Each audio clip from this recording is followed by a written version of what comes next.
Most men never choose training. They choose distraction and call it balance.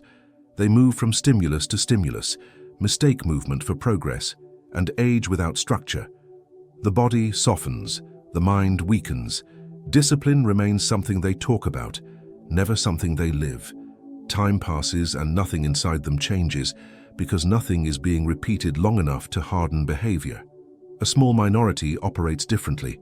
They select one practice and treat it as a private system of pressure. No audience, no reward, no excitement, only consistency. They return to the same action again and again until the nervous system adapts.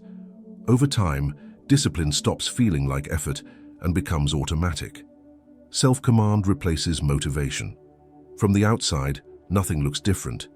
Inside, everything is reorganizing. These practices are not impressive. That is why they work. They are boring, uncomfortable, repetitive, and unforgiving. They remove the need for enthusiasm. They build the ability to act even when the mind resists. Most men quit here because discomfort exposes weakness without explanation. The Stoics understood this clearly. Training is the only place where character becomes visible. Intention is irrelevant. Repetition is everything. Marcus Aurelius wrote reminders to himself about work, not achievement. Epictetus reduced control to one thing: action. Everything else was noise. The principle remains unchanged. Stop waiting to feel ready. Select a practice. Submit to it daily. Let it shape you until reaction disappears. The first practice is boxing, not violence, exposure. You learn to remain functional while pressure closes in. Timing, balance, breath, and awareness must coexist while the body wants to panic. The mind screams, the body continues. Over time, fear loses authority. It becomes information, not command. This carries into every environment where pressure tries to dictate behavior.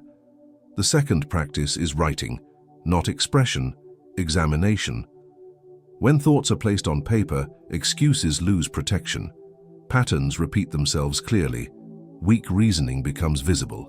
Writing forces confrontation. Seneca treated each day like evidence to be reviewed. That is what this becomes, a daily record of behavior, not emotion. The third practice is strength training. Iron does not negotiate. It does not care about intention or mood. It only responds to force. Each repetition teaches the nervous system that discomfort is survivable and temporary. Authority over the body creates authority over the mind. Over months, obedience replaces hesitation. Once a man can do hard things on command, life stops arguing with him. The fourth practice is calisthenics. No machines, no assistance, only leverage, balance, and gravity. Every weakness is exposed immediately. Progress cannot be faked. Control must be earned. The body becomes honest, and honesty accelerates adaptation. The fifth practice is chess.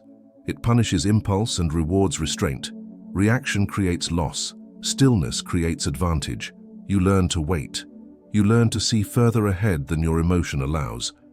Over time, this reshapes decision-making outside the board. Fewer rushed choices, fewer regrets. The sixth practice is communication, not charm. Precision, speaking clearly without apology, holding silence without discomfort, maintaining eye contact without aggression. This practice exposes insecurity instantly. That is why it is avoided. That is also why it works.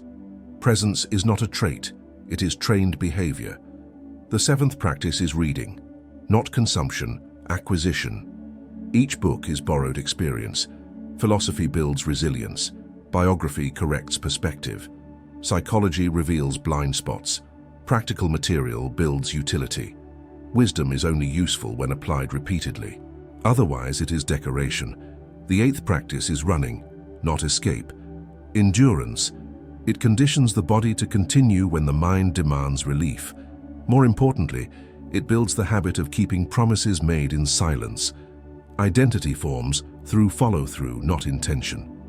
The ninth practice is a high-value skill, something that produces value without permission. Writing, design, editing, strategy, sales, coding. Utility removes dependence. Mastery creates leverage. This is not about money. It is about autonomy. The 10th practice is creation, not attention-seeking, clarity training, producing workforces structure. Structure sharpens thinking. Over time, proof of work accumulates. Influence grows quietly. One rule governs all of this. Do not collect practices. Choose one. Schedule it. Treat it as training, not emotion. The few who endure do not have superior genetics or luck. They have one habit they refuse to negotiate with. Most men will not do this. That is why it works. If you operate this way, the work continues inside silent discipline.